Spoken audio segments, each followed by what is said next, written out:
Canada's second largest coal producer is scaling back. Plans to reopen the Quintette Mine in Tumbler Ridge has been postponed to reduce costs. It comes at a time when world demand is on the rise. There aren't as many active coal cars in the CN rail yard these days. For several years, the resurgence of mining has been the talk economically. Coal is the biggest export for BC right now. And I think only about 1 to 2% of that actually goes to India, where you got 25% going to China, 23% going to Japan. I mean, the forecasting is over the long term, the end of the decade, they plan to more than double their consumption of coal. But coal producers are scaling back operations, with coal prices dipping from their height in 2008.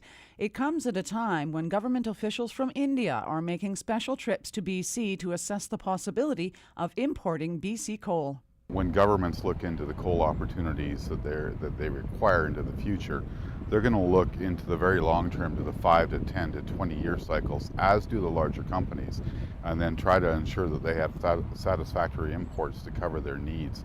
In the case of the Indian government being over here and being very interested in the British Columbia coal resources, that's precipitated by the fact they need metallurgical coal.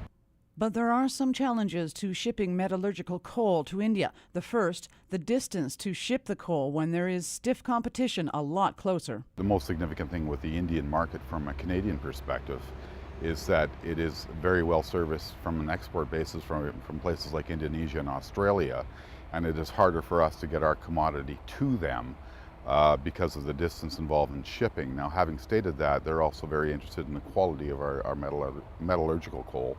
The other is infrastructure. With the Ridley Terminal expansion still 3 years from completion, the Port of Vancouver is running out of room. Port Metro in Vancouver, if people have heard, there's a lot of strain on those ports, and there's a lot of pressure from people to reduce the amount of coal being washed. And everybody's seen, some of the rail incidents. People want that assurance that as traffic increases there, that they have the environmental processes are in place, and also that human safety is in place.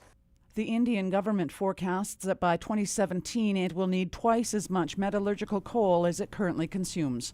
Cheryl Jan, CKPG News.